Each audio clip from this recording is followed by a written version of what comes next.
ये आपने सुना, एक तो नजूल की जमीन का होना। नजूल की जमीन की खरीद बिक्री टेक्निकली हो ही नहीं सकती, होना ही नहीं चाहिए। सरकारी जमीन है, उसको कोई प्राइवेट आदमी कैसे बेच सकता है। लेकिन अब इसी में एक बड़ा ट्विस्ट भी है। बहुत सारी ज़मीनें, आपको मालूम है कि ये ब्रिटिशर्स की तरफ से जो ज़मीनें जब्त की गई थी, उनको बाद में जब भारत आज़ाद हुआ वापस दिया गया जब सरकार को, तो नजूल की ज़मीन के तरीके से उनको जाना जाता है। अब वो नजूल की ज़मीनें कहीं बहुत बड़ी पैमाइश पर, बहुत ज़्यादा, पूरा गांव का गांव, बस्ती की बस्ती, कस्बे का कस्बा बसा हुआ है। वहाँ पर कोई है और कोई नहीं, बल्कि कई परिवार हैं जो उसी पर गुजारा कर रहे हैं और पीढ़ियों से कर रहे हैं। उसी पर खेती होती है, उसी पर उनका कुछ मकान वगैरह भी बना हुआ है। मतलब वो उसका इस्तेमाल कर रहे हैं। अब जो जानकार हैं वो ये कहते हैं इस्तेमाल कर सकते हैं लेकिन बेच नहीं सकते, नजूल की ज़मीन को ऐसे बेचा नहीं जा सकता। लेकिन दूसरी तरफ ये है कि भाई साहब, ये आदर्श की बातें हैं, प्रैक्टिकली तो ये सब चल रहा है। ये चंदेल साहब कैसे देख रहे हैं? चंदेल साहब, आपका अनुभव क्या कहता है नजूल की ज़मीन के संदर्भ में? कीमत वाली बात तो खैर हम कर ही रहे हैं। देखिए, नजूल की ज़मीन के संबंध में तो एडीएम नजूल होते हैं या डिस्ट्रिक्ट में जो भी अफसर कंसर्न हो उसके जिम्मे कस्टोडियन के रूप में, तो वो लोग करते हैं। लेकिन नजूल की ज़मीन जनरली लीज़ पर दी जाती है और बीच में उसको फ्री होल्ड भी किया गया था।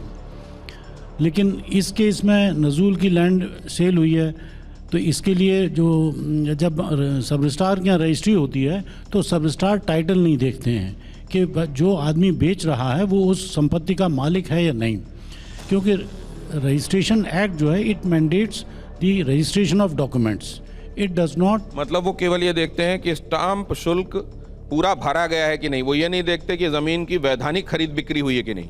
नहीं, देखिए, सब रजिस्ट्रार जो काम करता है वो रजिस्ट्रेशन एक्ट और स्टैम्प एक्ट के, रजिस्ट्रेशन एक्ट के अंदर करता है। बेसिकली रजिस्ट्रेशन एक्ट में जो उसको देखना होता है, प्रोसेस ऑफ रजिस्ट्रेशन ब्रीफ में मैं आपको बता दूं कि जब दो आदमियों के बीच में कॉन्ट्रैक्ट हो रहा है और वो लोग आपसी टर्म्स एंड कंडीशंस को एक डॉक्यूमेंट के रूप में लिखा लाते हैं और एग्जीक्यूशन के बाद सब रजिस्ट्रार के यहाँ जब पेश करते हैं तो सब रजिस्ट्रार को रूल 285 के अंतर्गत क्या क्या देखना है।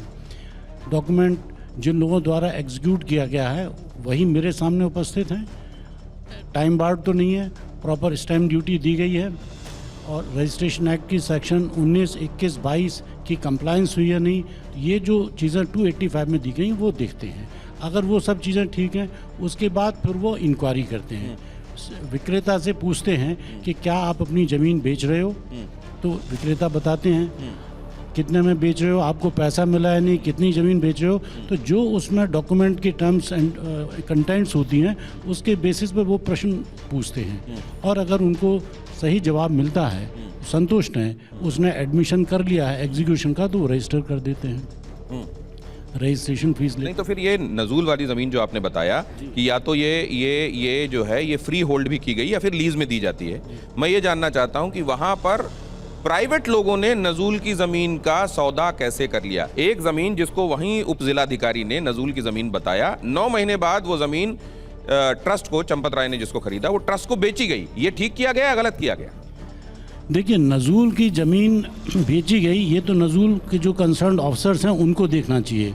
उनके पास रजिस्टर होता है, उनके पास पूरा लिखा रहता है कि कौन सा खसरा नंबर नजूल का है, तो ये तो उनकी ड्यूटी है, उन्हें अपनी उसकी, अब उनके यहाँ से कोई एनओसी तो ली नहीं गई होगी, ना ही एनओसी रिक्वायर्ड, क्योंकि वो बेच ही नहीं सकते हैं, तो एनओसी का तो कोई उसका सेंस है नहीं। लेकिन मेन चीज़ ये है कि अगर नजूल की ज़मीन बेची गई है और तब जो नजूल के ऑफिसर्स हैं उनको क्या कार्रवाई करनी चाहिए वो उनके स्तर पर होनी चाहिए। तो अगर इसमें एक बात कहूँगा, ये जो नजरूल की ज़मीन है, पहली बात तो बिक नहीं सकती है, और ये दूसरी बात ये है कि जब भी हम सील डीड कराने जाते हैं तो हमारा टाइटल कहाँ से आया उसमें पूरा लिखा जाता है। यदि उसमें नजरूल की ज़मीन लिखी हुई है और वो यदि उसके बावजूद भी सब रजिस्ट्रार साहब ने रजिस्ट्री कर दी है तो वो भी कानून के दायरे में आते हैं, उनके अगेंस्ट भी कार्रवाई हो सकती है। तो ये फिर सारे लोग इस लपेटे में आ सकते हैं। लेकिन इस मामले में ऐसा हुआ है क्या? और ऐसा नहीं हुआ तो ये किसने ये रेखाएं क्रॉस की हैं और क्या वो लोग अपनी परिणति को प्राप्त होंगे? देखिए ये क्या कह रहा है दान पात्र। अब अगले सवाल में, चढ़ावा चोरी की जो जांच है वो सवालों में क्यों है? जिसको कहा जा रहा है डीरेल हो गई है, पहले दिन से बॉस्डअप हो गई है, ये सवाल क्यों है? और क्या इसको वाकई पटरी में लाने के लिए जो अभी उपाय बताए गए हैं, वो उपाय अपनाए जाएंगे। एमएल शर्मा साहब ने बताया कि कोर्ट इसमें सुओ मोटो ले सकता है। इलाहाबाद हाई कोर्ट चाहे तो ये कह सकता है कि इसको सीबीआई को दिया जाए, नार्को पॉलीग्राफिक कराया जाए उन लोगों का जो इस मामले में बड़े नाम बताए जा रहे हैं। अगली खबर देखिए, चढ़ावा चोरी मामले से जुड़ी ये बड़ी खबर है जो आपके सामने फ्लैश कर रहा हूं। एसआईटी जांच की अवधि बढ़ा दी गई है, इसको एक्सटेंशन मिल गया है, 15 जुलाई तक अवधि बढ़ा दी गई है। एसआईटी जांच का दायरा बढ़ेगा, एसआईटी जांच का दायरा और ज्यादा बढ़ेगा। अब यहां देखिए क्यों, यहां पर क्या है सवाल वो देखिए जरा, क्यों घेरे में है चढ़ावा चोरी की जांच। एफआईआर में अभियुक्तों के पिता का नाम पता दर्ज नहीं है एफआईआर में, और देखिए कौशिक साहब बता रहे हैं अज्ञात लिखा हुआ है, अधिकारी नामजद नहीं किए गए। एफआईआर में एक अभियुक्त को अज्ञात रखने पर सवाल है कि बाकी लोग 5 से 8 जून के बीच में रिकवरी, आ रहा हूं 25 जून को एफआईआर दर्ज हुई, पूरी रकम का हिसाब अब भी बाकी बताया जा रहा है। वास्तविक गबन कितना है इसकी पड़ताल हो रही है, अभी तक संदिग्ध संपत्तियों की जांच नहीं हो पाई है। पूरी रिकवरी का सत्यापन, बैंक रिकॉर्ड का मिलान बाकी है। बैंक कर्मचारियों की भूमिका भी जांच के घेरे में अभी तक नहीं आई है। कौशिक साहब यहीं पर कुछ कहना चाह रहे हैं। जैसा आपने बताया कि चंपत राय जी खुद एफआईआर करने के लिए गए थे, यदि ये बात सही है कि चंपत राय जी खुद एफआईआर करने गए थे, उसमें 8 व्यक्तियों के नाम थे, ये 8 के 8 लोग ट्रस्ट के एम्प्लॉय हैं, और ये ट्रस्ट के एम्प्लॉयज़ के भी उनको फादर्स नेम नहीं पता है, तो भगवान ही मालिक इस मुल्क में हो क्या रहा है। ये सवाल महत्वपूर्ण है, लेकिन ये जो कहा जा रहा है कि ये पहले दिन से जांच बॉस्ड अप लग रही है, एमएल शर्मा साहब ने ये बात कही, उन्होंने ये भी कहा हिमालयन ब्लंडर इसमें दिखाई दे रहे हैं। सर एक बात बताइए, ये बाय डिजाइन है या बाय डिफॉल्ट है? अब धीरे धीरे चलेंगे। पहले जो एसआईटी की जांच अवधि बढ़ाई गई है, it is totally meaningless, because when FIR has been registered, it is the duty of the police to take the investigation to its logical conclusion. Government or any other authority doesn't come to the picture at all. मतलब SIT को यहाँ बंद कर देना चाहिए? नहीं, SIT की जांच नहीं, वो एफआईआर जो तफ्तीश कुनिंदा अधिकारी है उसकी जांच अवधि बढ़ाने का किसी को कोई अधिकार ही नहीं है।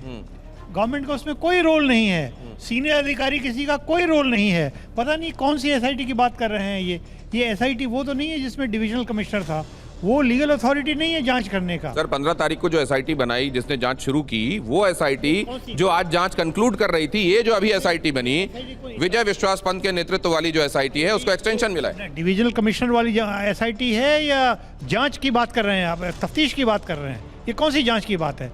मैं कहता हूँ कि जो administrative inquiry divisional commissioner IG कर रहे थे उसकी जांच की अवधि बढ़ जाए तो उसमें उनको जांच करने का अधिकार नहीं है। वो तो फैक्ट फाइंडिंग कमेटी है, वो एडमिनिस्ट्रेटिव जॉब कर रहे हैं।